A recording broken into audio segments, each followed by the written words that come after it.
Hallo ihr Lieben, herzlich willkommen zu Elianas Reise. Im letzten Kapitel haben wir den Solbi ein bisschen besser kennengelernt. Wir wissen, dass er von Alexa abstammt und dass er seine Vorfahren nicht besonders mag. Wir wissen, dass er singen kann und dass er gerne Menschen glücklich macht.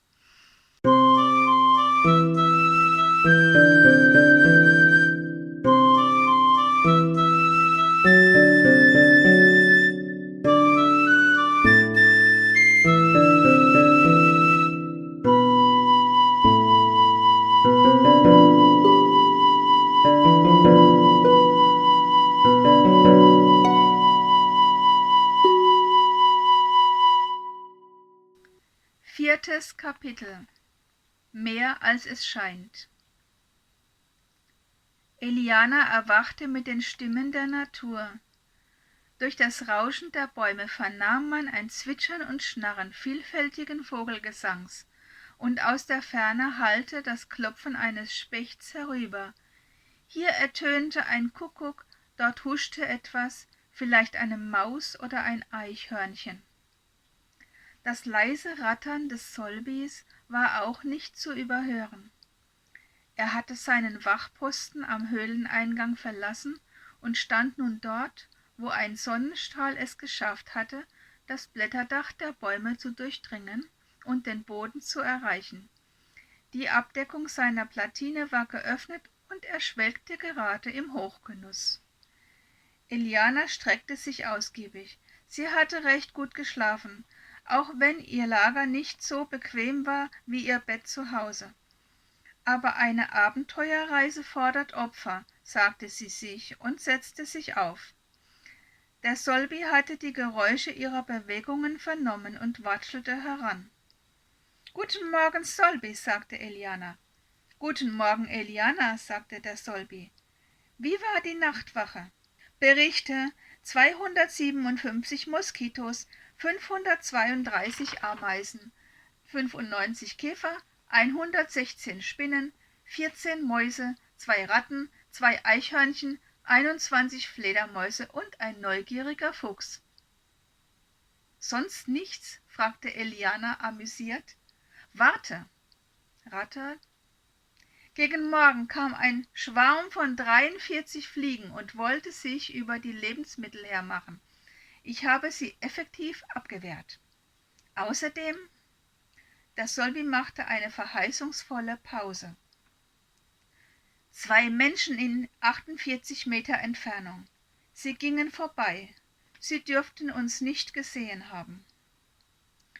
Eliana horchte auf. Menschen hier draußen? Terroristen? Partisanen? Jedenfalls mit Sicherheit keine Freunde. »Hast du sehen können, was für Menschen das waren?« fragte Eliana. »Zu weit weg«, antwortete der Solbi. »Ich kann die ID nur aus der Nähe auslesen.« »Ach, du kannst das?« Eliana staunte. Klar, woher hätte der Solbi wissen können, wie sie hieß und wie alt sie war? Im Eifer des Gefechts war ihr das gar nicht aufgefallen, aber jetzt, wo es zur Sprache kam: »Ja, natürlich kann ich das. Ich habe viele Funktionen. Sogar etwas Karate kann ich«, sprach die Blechbüchse stolz. Eliana sah den Solbi herausfordernd an. »Jetzt will ich mehr wissen«, sagte sie entschlossen. »Auf, erzähl!« Der Solbi druckste ein wenig. »Ich erlaube mir, einige Geheimnisse zu behalten, aber ich mag dich und deswegen darfst du etwas mehr über mich wissen. Schließlich sind wir ein Team und ich trage Verantwortung.« »Allerdings«, sagte Eliana, und ein Lächeln huschte über ihr Gesicht. »Außerdem hast du mich gestern glücklich gemacht. Ich weiß zwar immer noch nicht, wie sich das anfühlt, aber ich habe es gespeichert.« »Man kann nicht immer sehen, ob ein Mensch glücklich ist«, sagte Eliana, »aber bei älteren Menschen sieht man in den Falten des Gesichts, ob sie eher glücklich oder unglücklich in ihrer Vergangenheit waren. Bevor ich in eure Siedlung kam, war ich in einer Wohneinheit für Senioren. Ich habe alle ihre interessanten Gesichter gescannt.« »Und warum bist du dort weg?« Sie sind einer nach dem anderen gestorben und die letzten wurden in eine neue Art von Organisation integriert. Dann bist du wohl schon sehr alt, vermutete Eliana. 192 Jahre. Gut, nicht alles an mir ist so alt. Eigentlich wurde inzwischen fast alles mehrfach erneuert, bis auf das zentrale Memory. Wahnsinn, entfuhr es Eliana. Sie hatten den Kleinen immer für einen dummen Blechroboter gehalten, aber der kleine Kerl hatte mehr auf dem Kasten, als es den Anschein machte. Als ich bei den Senioren war, fuhr ich auf Rädern. Die Entenfüße bekam ich bei meiner Ankunft in der Kinder- und Jugendsiedlung von eurem damaligen Techniker.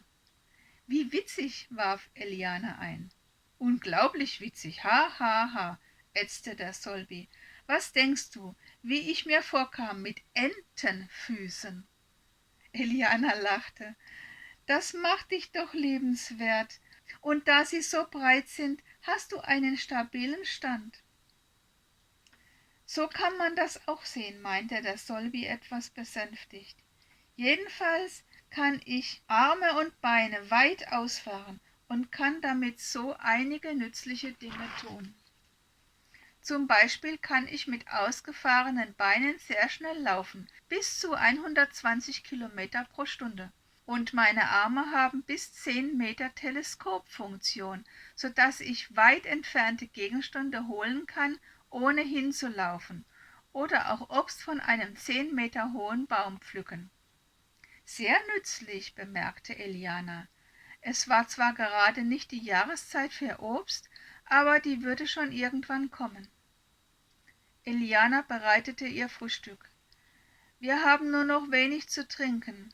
Ich hätte mehr mitnehmen sollen, sagte sie schließlich. Spätestens übermorgen müssen wir nochmal in die Siedlung zurück. Es gibt hier Wasser, sagte der Solby. Ganz in der Nähe muss eine Quelle sein. Eine Quelle? Fragte Eliana ungläubig.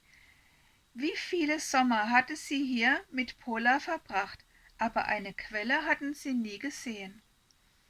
Ja, meine Luftanalyse zeigt eine hohe Feuchtigkeit mit einer Mineralzusammensetzung, die dem örtlichen Gestein entspricht. Nun gut, dachte Eliana, immerhin eine sinnvolle Alternative dazu, gelangweilt herumzuhängen oder mit dem Kommi im Netz die Zeit totzuschlagen.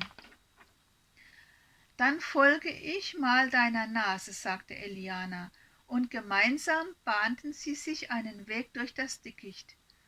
Noch war alles weitgehend blattloses Gestrüpp, aber das würde sich bald ändern. Der Frühling hatte Fahrt aufgenommen und hier und da blühten schon die ersten Primeln und Veilchen. Das Gelände, in dem sich die Höhle befand, war nicht nur bewaldet, sondern auch mit großen und kleinen Felsen übersät, als hätte ein riesiges Pferd seine Äpfel hier fallen lassen. Sie kamen auf einem befestigten Waldweg heraus, den Eliana als den Wanderweg erkannte, der auf einen Hügel hinaufführte. Am Wegesrand ragte eine Klippe aus Sandsteine empor. Hier, sagte der Solby. Eliana sah sich um, aber sie konnte nichts sehen. Dann bemerkte sie, dass der Stein vor ihr nass und mit Moos und Flechten bewachsen war. War es das, was der Solby gemeint hatte? Oben, sagte der Solby. Elianas Blick wanderte an der Klippe empor, und dann sah sie. Aus einer Öffnung im Felsen, einige Meter weiter oben, floss ein Rinnsal heraus und benetzte den Felsen darunter.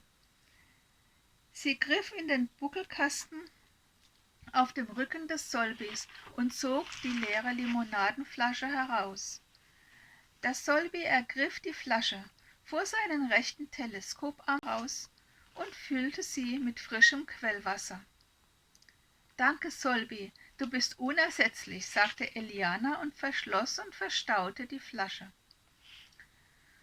Zurück in der Höhle sah Eliana erst einmal nach den Neuigkeiten über das Kommi, schrieb ihr Tagebuch und spielte Schach und Schiffe versenken über Computer mit dem Solbi, der sich durchaus als würdiger Gegner erwies.